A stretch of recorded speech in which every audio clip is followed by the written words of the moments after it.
Hello, welcome to tonight's webinar. I want to highlight a fantastic reading strategy called cold character reading, or CCR. I'm not really sure why it's got that unusual name. I'm thinking it's possibly something to do with the fact that the students or the reader is reading characters cold, i.e. they don't study for them first. So perhaps that's why there's no direct prior instruction of the characters. But anyway, I am so passionate about cold character reading because of this. Now, Georgia was a student of mine with a range of learning challenges and self-esteem issues. She was a battler. This quote has really stuck with me, and it's why I'm so passionate about CCR. I've been using CCR since about 2018, and the CCR approach has shown really powerful results in my classrooms. So I've used this with grade 5s right through to year 9. And really importantly, it fosters sense of achievement and inclusion, and has given my students a really strong foundation in both language skills, but also their self-confidence. So what is it? What is CCR? Well, it's a literacy strategy developed by Terry Walsh, PhD. It's tailored for language learners, especially for beginners. And it's to make reading a non-alphabetic script, such as Japanese, more accessible and more functional from the get-go. So the goal of CCR is to fast-track students' reading ability by focusing on providing them with immediate practical skills in character recognition. I guess it's like on-the-job training, or a learn to read by reading approach.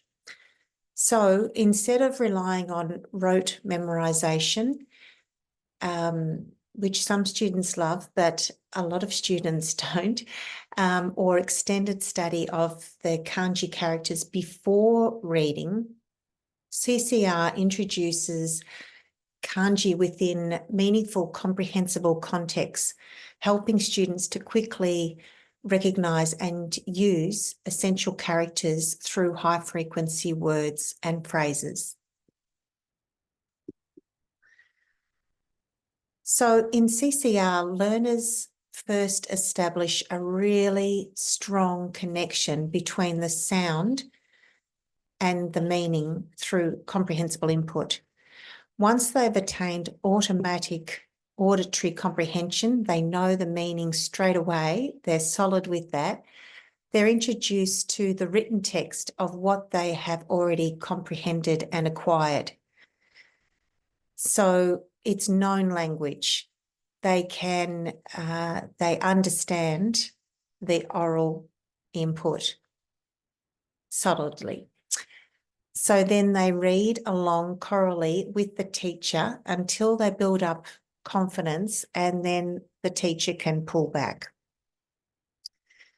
The students use the Japanese voice in their heads to intellectually predict, based on the structure of the language, what the words in the text will be.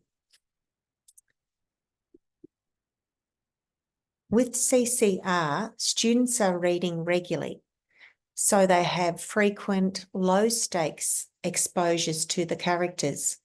It supports reading comprehension by helping students associate meaning directly with the characters, rather than relying on romaji or kana. A textbook-driven focus, which favours memorization and testing isolated scripts like hiragana and katakana in Japanese, can have limitations that affect the beginner's confidence and their progress. I feel that the current mainstream approach to learning to read the scripts is not always supportive for all learners and can be, in fact, quite restrictive. And it's why my mantra for JapanEasyReads is reimagining reading. So there are heaps of benefits of CCR, both in boosting their students' language skills and also their self-confidence. My background is wellbeing, and so for me, the inclusivity for all abilities was a huge bonus for this process. Well, how is it possible? Well, the CCR approach doesn't rely on rote memorization, so it's much more accessible and engaging to more students. The positive impact on student self-belief is quite substantial.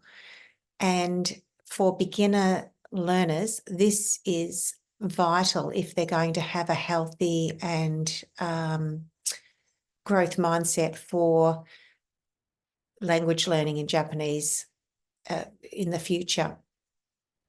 So as students experience success in reading simple contextualized sentences or following a story, their confidence grows.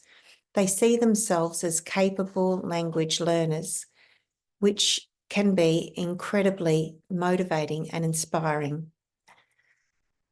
This CCR approach empowers students to believe in their capacity to understand and use the language authentically, boosting their self-belief and encouraging continued learning. So I thought that I'd step through a how-to guide for CCR. So lesson 1 to 3, but you gauge your own students, of course. If you think that the language structures that you've chosen, and I like to focus on, for the beginners, the Super 7. I've done another video which goes into the Super 7 in more detail, so please check that one out. But the Super 7 are the highest frequency verbs. So selecting up to 3 of those structures to provide lots and lots of oral input. Make sure that there's lots of repetition and that the students can easily translate the sentences when they hear them. So over those first 3 or perhaps 4 lessons, you're not drilling these, but you're using them in context in a variety of different ways. And that could be through movie talk, through gestures, picture talk, personal questions and answers, or creating a TPRS story together.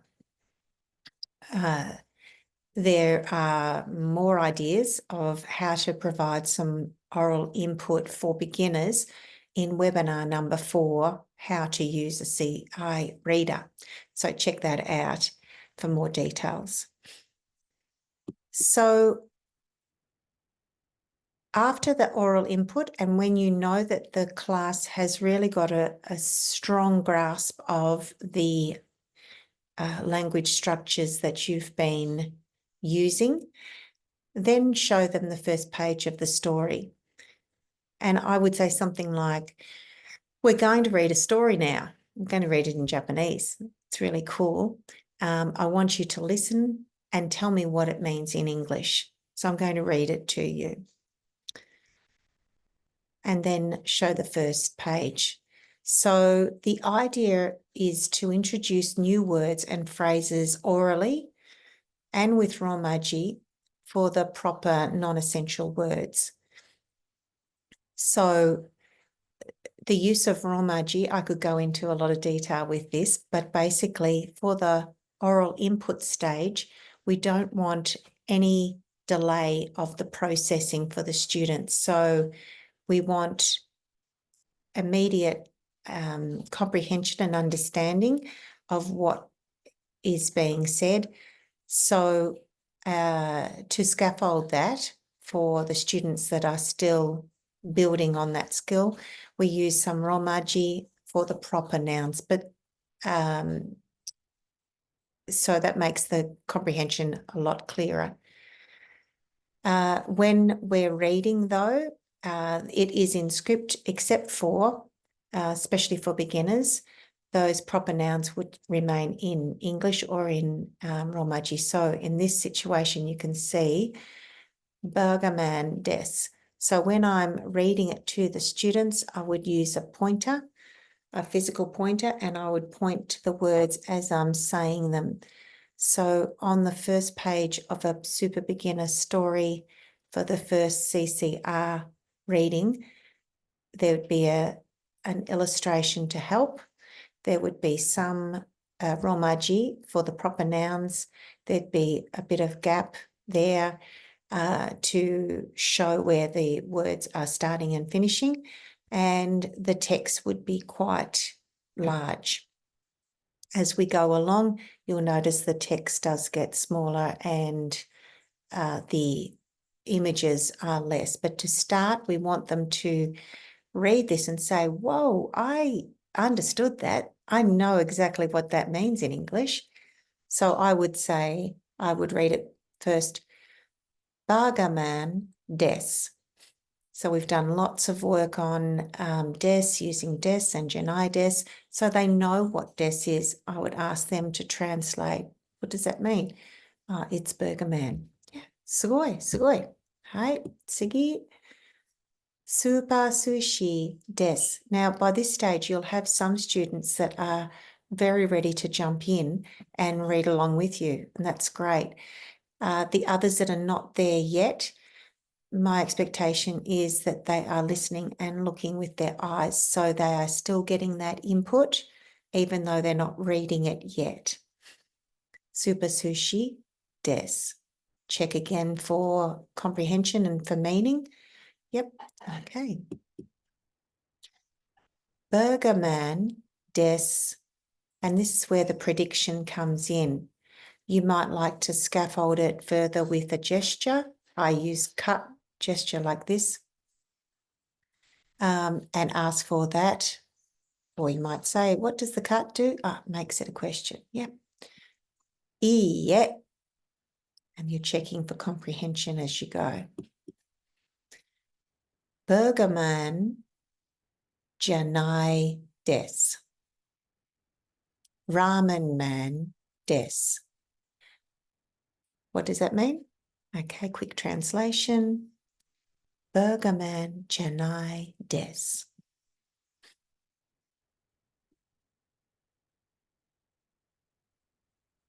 Dare desu ka? And ask for translation. Who? Who is it? Yep, sugoi. Banana man desu ka? And you'll find that more and more students, you can feel the energy build in the class as they're picking up more confidence and more students join in.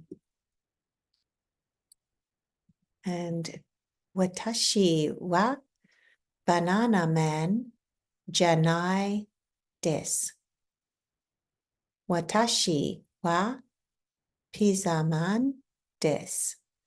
Again, a quick translation. You can see there's more script, slightly smaller, but the visual prompt is still there.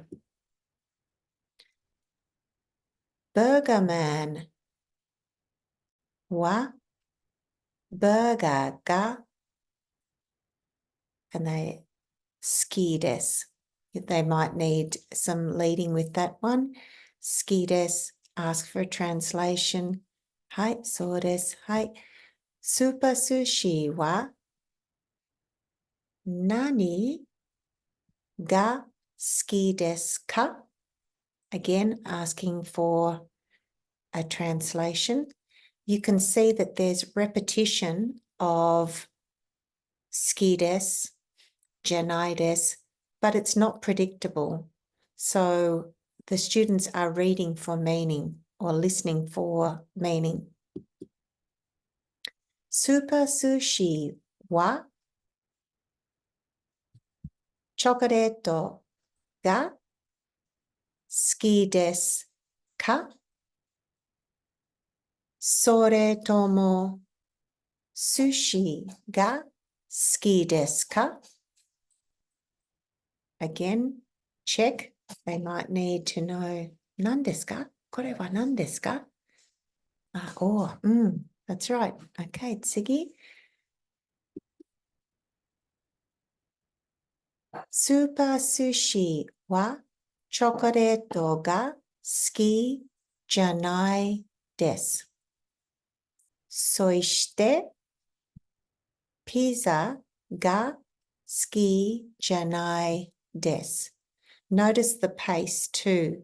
The pace needs to be slow and the class is reading.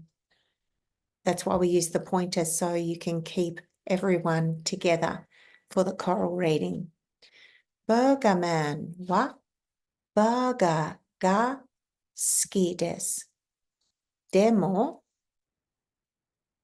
スーパー寿司はバーガーとラーメンが好きじゃないです。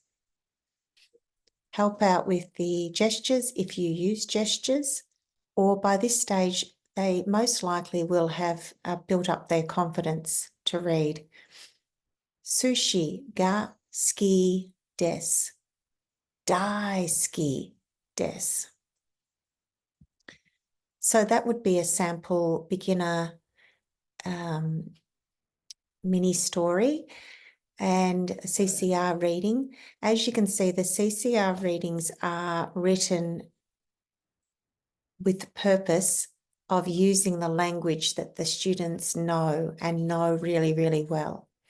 But they're written in a way that is not predictable.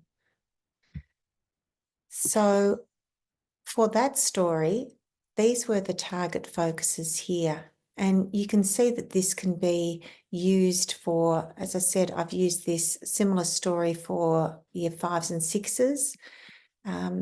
There's limited high frequency language that's used, and the amounts of repetition allow for the students to build up that confidence. So the key word chunks, des, janai, ski, soishite, nani, demo, wa, to, ka, and ga. So you can see that just in that short text, the students are exposed to these hiragana in context, in word context, and in sentence context. So they're exposed to these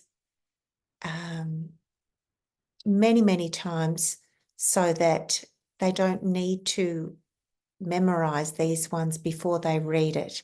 It's actually really, you can almost see the students as they are reading collectively together. Collectively, it's like a bit of a snowball. They're thinking, hang on, I'm reading, I get this, and I'm reading in Japanese, and it's pretty cool. And then I like to show them at the end, well, this is the story that we read. And then we'd read it again. Certainly it's not a one-hit wonder.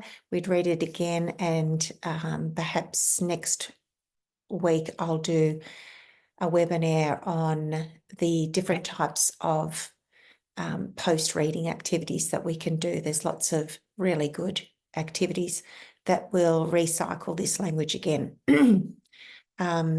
Terry Walsh has said, you go for 3 for. So each story, you should have a minimum of 3 reads. So that would be considered 1 read with the whole class. And yeah, next week I'll look at doing some different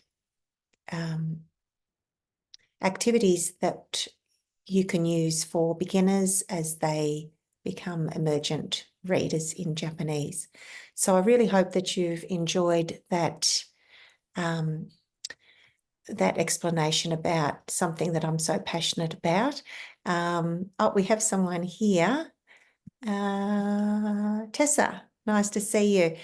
Before we sign off, hello. Sorry, I didn't see you there. I was so worked up in my own little world here. I didn't see you sneak in. So did you have any questions, Tessa, before we wrap up? I missed most of it, I'm afraid. I was hoping to just catch a bit at the end. Yeah, no worries. No, that's right. I've got it on record, so I'll pop that into the classroom section so you can listen to it at your leisure. But thanks for coming in, and yeah, if you do have any I questions. do have one quick question, Oh actually. yeah, go for it.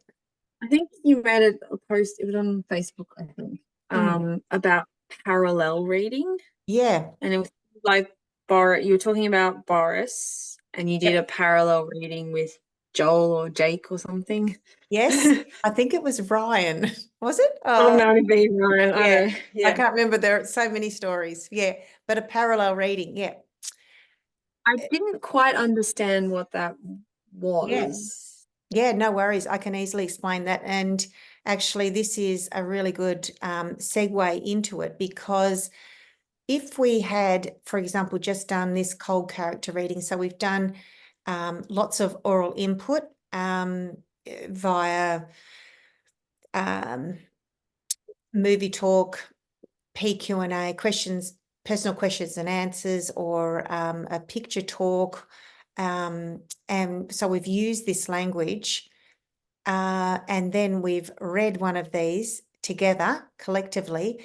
I would then write a parallel story using the same language, but just changing it up a little bit. It might be changing the characters, but essentially reusing the same focus language that is in this one. Basically the same story, but like maybe you changed the animals or something. Yeah, yeah, that's Kind of right. thing? So, and obviously, changing the order, it could be, them asking, you can rejig this using, I don't know whether you saw this slide here, but these were the main focus ones in this story that I just demoed. So using these, this collection of words and the kanji that go with them, I would then create another story. So it might be, instead of Burger Man, it might be, I'm thinking Bluey, Bluey, or the But character. that's you writing it, right? The kids don't help you write it or anything, No. or Yeah. no. Well, down the track, I have used like a sort of create your own adventure type story where I've given them a scaffold and they can create their own. But for parallels, like what I would suggest is they need to uh, read a lot before they get to the output stage. So the focus for CI is to hold off on the output. So this, the speaking, forced speaking, and the writing, until they're really comfortable with this sort of language. And it won't take them long. If you're targeting these and they feel that they have a really solid grasp of it, my experience with my kids has been that they want to, once they know it, they've got that confidence, they want to, use it and experiment with it. And yeah, so with the parallel story, I would do the oral input, follow up with, so I said for about, 3 or 4 lessons, maybe, depending on, your cohort and how much time you have with them, and then do CCR reading. And then I would maybe they have a couple of reads of this, and there's some activities we can do. I'll do this next week, I think, with follow-up reading activities. And then I do another with the same story, and then I do a parallel reading, and that's a really good gauge of how much the kids have actually got. So it's a bit more of an independent sort of task then, I suppose. Okay. Yeah. So would Bonnie be like almost a parallel reading for Boris? Because they're Yeah. quite They're pretty very, much very similar. So those three, similar. I wrote those ones because I wanted them to be super duper, really simple, and really gradual. Those three, I think, Mm. a great little set together. I'm thinking maybe down the track, I could do like a collection, and put those ones all in one, because they really do build up on the previous one. So, Bonnie, then a little bit more with Benji, and then Bonnie. So yeah, they're perfect examples of parallel reading. Because I did Boris last term with my Yep. class, my first attempt, and they really loved it. They Great. really got into it, and they were like, "What is it? What is it? When you got to tell us." Oh, no, you got to wait till we get there. And I Oh, feel like they're pretty solid with the language too, like yeah, Janai and stuff. They've started using it. yeah, But now I've sort of gotten to that point, and we started Burger Man. yeah. Um, and S- I sort of tried that cold character reading to Yeah. just today, like literally. Oh, Oh, that yeah. was yesterday. Yep. Was my first attempt, and it How did wasn't it too go? bad. Um, yeah, it's hard to get everyone to Yeah, do it.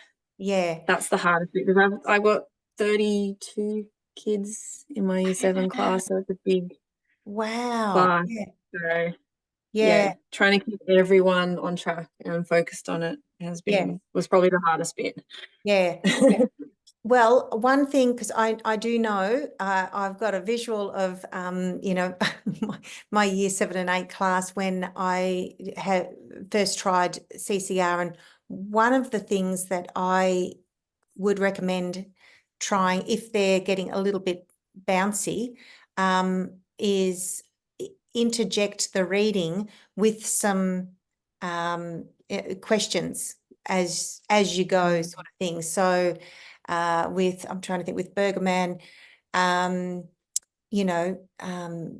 wa burger ga ski des, and then Jackson, burger ga ski janai, and then sort of just try and Yeah. connect with them, and then move back to the story, another couple of sentences, and ask a few questions, but circling questions. Bergman wa sushi ga ski desu ka? それとも burger ga ski desu ka? And so, if it gives them a little bit more accountability when they know that you're going to be sort of, cold calling in effect, I suppose, or asking questions about, foods that they particularly like, Mm. yeah, that was one strategy that I used, which it helped as far as just reining things in a little bit if I didn't have everybody on board. The other thing too is if they're not all reading, I give them two. I'm sure you've done this too, but you're either joining in when you feel you can, or you're listening and watching. So they have to be doing one of the two. And if you're using the scaffolded story with a little bit Yeah. of I say to them, well, so I expect you to be, reading the parts that you know, and I know Burger Man, it's written there. So, and just encourage them that way as well. There was one other thing, and I think it's gone. Oh dear, this is my brain. It'll come back to me. So if you say you're reading, so we've done, I can't remember, 12 pages or something of Bergman. Yep. So I have two 90-minute lessons in a week, which is interesting. Okay, yeah. Yeah. Um, You so said 90, not 19, right? 90, yeah, an Yeah. hour and a half. Yeah. Right. Yeah, that's tough for a language class, isn't it? Yeah. Yeah, it's better than I thought. You just have to like, so we don't do reading the whole lesson. We'll do No, yeah. things around it. Yeah. Would you follow, like, what do you follow that up? So you say you've read, a few pages, you've done some circling. Yep. You get them to write something then, or So there's now I'm just keeping check on the time because I've got this free account and so we will get cut off I at don't. 40 minutes. So I think it's 40. So excuse me if we just get cut off. Yeah, I will go into this more I think I'll do next webinar on um some concrete ideas of what to do there. With your 90 minutes, I have had those two and I've tried to look at it like two separate lessons. So, lesson one, we're doing this, and the second half is, we structure that sort of separately. So after they've done, so just to confirm, they know all the character, they know all the vocab that's used in Bergaman, skides, and So they know, they definitely know, they all for some reason know Janai, every yep, single one of them. yeah, they love that. Um, Pick it up straight away. they know death and ski. The Yeah, ones we're working on are Dakara and Demo. yeah, They okay, didn't come through as they didn't come through as strongly in Boris, so yeah. they're a bit more Mm, strong in yeah, Bergaman. So yeah, that's right. Do you use the gestures with? still working on those. I do Yeah, them. I do the so I got one for Tsioi and yep, Oishi. yep, Ski is like thumbs up, and yep, Ski Janai we do the thumbs down. But yep, yeah, yeah, some of the smaller words I haven't kind of figured out what would work yeah. for it. It will be a case of just sort of working out what works for you, I suppose. But I do dakara and so dakara, and that's an easy one. The to, Oh demo, yeah. and mo. Hang on, Kai. I'll be with you in a sec. Um, Sorry. Sorry. yeah, no, Kai. you're right. And ka, yeah. So yeah, they're the ones that. So I would. Like ideally, what you'd like them to be so solid in those structures that they're reading, they pick up a bit of pace. So it should be, your goal is for it to be a sort of a quick read, I suppose. So Mm. maybe go back and do some more input before you try the next section. The other thing too is that would be great actually. You could do a listen and draw. So you're then recapping the story or you're saying parts of the story and you get the students on a whiteboard or on their books to draw what it is that you are recapping. So if you said